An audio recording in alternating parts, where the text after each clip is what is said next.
ಎಲ್ಲಾ ಹಾನಿಯಿಂದ ಕೂದಲನ್ನು ರಕ್ಷಿಸುತ್ತೆ. ಬರೀ Amrut noni reach root premium hair oil. ಇದು ಕಾನ್ಫಿಡೆನ್ಷಿಯಲ್ ಆಗಿರೋದ್ರಿಂದ ಅದನ್ನು ನಾನು ನಿಮ್ಮೊಟ್ಟಿಗೆ ಶೇರ್ ಮಾಡೋಕ್ಕೆ ಇಷ್ಟಪಡೋದಿಲ್ಲ. ಬಟ್ ಆದರೆ ನಾನು ಇಲ್ಲಿ ಬರೋಕ್ಕೆ ಮುಂಚೆ ಕಮಿಷನರ್ನ ಕರೆಸ್ಕೊಂಡು ನಾನು ಮಾತಾಡಿದೆ.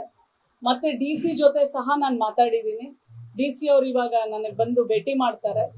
ಸೊ ನಾನು ಎಲ್ಲರಿಗೂ ಕೇಳ್ಕೊಳ್ಳೋದು ಇಷ್ಟೇ, ಏನಂದರೆ ಈಗ ಕೊಲೆ ಮಾಡಿದವನ್ನ ಆಲ್ರೆಡಿ ಅವನನ್ನು ಹಿಡ್ದಿದ್ದಾರೆ, ಜುಡಿಷಿಯಲ್ ಕಸ್ಟಡಿಗೆ ಕೊಟ್ಟಿದ್ದಾರೆ.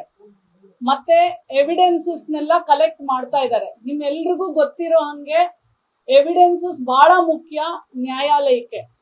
ನಾನು ಮಹಿಳಾ ಆಯೋಗದ ಅಧ್ಯಕ್ಷೆಯಾಗಿ ಇದನ್ನ ಫಾಸ್ಟ್ ಟ್ರ್ಯಾಕ್ ಕೋರ್ಟಿಗೆ ಒಪ್ಪಿಸ್ಬೇಕು, ಸ್ಪೆಷಲ್ ಕೋರ್ಟಿಗೆ ಒಪ್ಪಿಸಿ ಆದಷ್ಟು ಬೇಗ ನೇಹಾಳಿಗೆ ನ್ಯಾಯ ಕೊಡಿಸುವಂತೆ ನಾನು ಸರ್ಕಾರಕ್ಕೆ ಮನವಿ ಮಾಡ್ತಾ ಇದ್ದೀನಿ.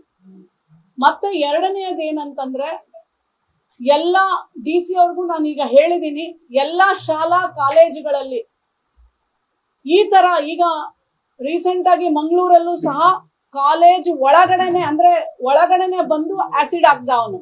ಈ ತರ ಹೆಚ್ಚು ಪ್ರಕರಣಗಳು ನಡೀತಾ ಇರೋದ್ರಿಂದ ಶಾಲಾ ಕಾಲೇಜುಗಳು ಬರೀ ಯಾಕೆಂದ್ರೆ ತಂದೆ ತಾಯಿ ಒಂದ್ ಮಕ್ಕಳನ್ನ ಶಾಲೆಗೆ ಕಾಲೇಜ್ಗೆ ಕಳಿಸಿದಾಗ ನಮ್ಮ ಮಕ್ಕಳು ಅಲ್ಲಿ ಸೇಫ್ ಆಗಿರ್ತಾರೆ ಅಂತ ಕಳಿಸ್ತಾರೆ. ಈ ತರ ಒಂದು ಕೊಲೆ ಆಗತ್ತೆ, ಈ ತರ ಏನೋ ಅತಾಚುರ್ಯ ಆಗತ್ತೆ ಅಂತ ಹೇಳಿ ಯಾವ ತಂದೆ ತಾಯಿನೂ ಕಳ್ಸಲ್ಲ. ಸೊ ಹಾಗಾಗಿ ನಾನು DC ಅವರಿಗೆ ಸ್ಟ್ರಿಕ್ಟ್ ಇನ್ಸ್ಟ್ರಕ್ಷನ್ಸ್ ಕೊಟ್ಟಿದ್ದೀನಿ. ಪ್ರತಿಯೊಂದು ಶಾಲಾ ಕಾಲೇಜುಗಳಿಂದ 15 ದಿವಸದ ಒಳಗಡೆ ಅವರು ಪ್ರತಿ ಕಾಲೇಜ್ಗಳು, ಯೂನಿವರ್ಸಿಟಿ ಕ್ಯಾಂಪಸ್ ಇರ್ಬೋದು, ಯಾವುದೇ ಇರ್ಬೋದು, ಯಾವ ಭದ್ರತೆಗಳನ್ನ ಅಳವಡಿಸ್ಕೊಂಡಿದ್ದಾರೆ ಅನ್ನೋದು ಬಹಳ ಮುಖ್ಯವಾಗಿ. ಆಮೇಲೆ ನಾನು ಇಲ್ಲಿಗೆ ಬರಕ್ ಮುಂಚೆ ಹೈಯರ್ ಎಜುಕೇಶನ್ ಮಿನಿಸ್ಟರ್ ಸುಧಾಕರ್ ಅವ್ರ ಜೊತೆನೂ ನಾನು ಮಾತಾಡಿದ್ದೀನಿ. ಯಾಕೆ ಅಂದ್ರೆ ಇತ್ತೀಚಿನ ದಿನಗಳಲ್ಲಿ ಇದು ಸಹಜವಾಗಿ ಜಾಸ್ತಿ ಆಗ್ತಾ ಇದೆ. ನನ್ನ ಜೀವನದಲ್ಲಿ ನಾನು ಮಾತ್ರವಲ್ಲ, ನನ್ನ ಕೂದಲು ಕೂಡ ಆಗಿರ್ಬೇಕು ಸ್ಟ್ರಾಂಗ್ ಅಂಡ್ ಸ್ಟೈಲಿಶ್. ಬರೀ Amrut noni reach root premium hair oil ನೊಂದಿಗೆ. Rich root premium hair oil. ನೀವು ಹೋದ ವರ್ಷ ಬೆಂಗಳೂರು ಪ್ರೆಸಿಡೆನ್ಸಿ ಕಾಲೇಜ್ನಲ್ಲಿ ಇದೇ ಒಂದು ಯುವಕ ಪ್ರಪೋಸಲ್ ಮಾಡಿ ಅವಳು ಒಪ್ಕೊಂಡಿಲ್ಲ ಅಂತೇಳಿ ಹಲ್ಲೆ ಇರಿದು ಬಿಡ್ತಾನೆ. ಸೊ ಇದು ಹೆಚ್ಚಿಗೆ ಆಗ್ತಾ ಇರೋದ್ರಿಂದ ಇದಕ್ಕೆ ಕಡಿವಾಣ ಹಾಕ್ಲೇಬೇಕು. ಇದಕ್ಕೆ ಸಮಾಜ, ನೀವು ಎಲ್ಲರ ಮಾಧ್ಯಮ, ಸಮಾಜ ಎಲ್ರದೂನು ಇಂಪಾರ್ಟೆನ್ಸ್ ಈಕ್ವಲಿ, ನಿಮ್ದೆಲ್ಲ ಕಾಂಟ್ರಿಬ್ಯೂಷನ್ ಬಹಳ ಮುಖ್ಯ ಇದೆ. ಈ ನೇಹಾಳ ನಾವು ಅವಳಿಗೆ ನ್ಯಾಯ ಸಿಗ್ಬೇಕಾದ್ರೆ ಈಗ ನಾನು ಅವ್ರ ಹತ್ರ ಮಾತಾಡಿದ ಒಂದು ತಂದೆ ತಾಯಿಗೆ ತುಂಬಾ ದುಃಖದಲ್ಲಿದ್ದಾರೆ.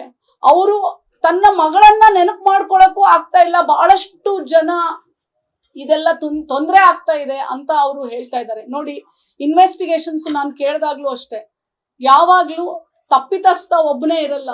ಎವಿಡೆನ್ಸಸ್ ನ ಕಲೆಕ್ಟ್ ಮಾಡಬೇಕು. ಪ್ರತಿ ಒಂದು ಎವಿಡೆನ್ಸ್ಗೆ ಒಂದಕ್ಕೊಂದು ಲಿಂಕ್ ಮಾಡಿ ನಾವು ತಗೊಂಡೋಗ್ಬೇಕು. ಆಲ್ರೆಡಿ ಎಲ್ಲ DNA ರಿಪೋರ್ಟ್ಗೆ ಎಲ್ಲ ಹೋಗಿದೆ. ಸೊ ಇದೆಲ್ಲ ಬಂದು ಚಾರ್ಜ್ ಶೀಟ್ ಆಗಿ ನ್ಯಾಯಾಲಯಕ್ಕೆ ಹೋಗಿ ಆದಷ್ಟು ಬೇಗ ಆ ವ್ಯಕ್ತಿಗೆ, ಆ ಕೊಲೆ ಮಾಡದಂತ ಕೊಲೆ ಕಡಕನಿಗೆ ಗಲ್ಲು ಶಿಕ್ಷೆ ಆಗಬೇಕು ಅನ್ನೋದೇ. ಯಾಕೆ ಅಂದ್ರೆ ಇದು ಒಂದು ಸಂದೇಶ. ಅನುಕ್ಷಣದ ಸುದ್ದಿಗಳಿಗಾಗಿ ವಿಸ್ತಾರ ನ್ಯೂಸ್ ಯೂಟ್ಯೂಬ್ ಚಾನೆಲ್ ಸಬ್ಸ್ಕ್ರೈಬ್ ಮಾಡಿ.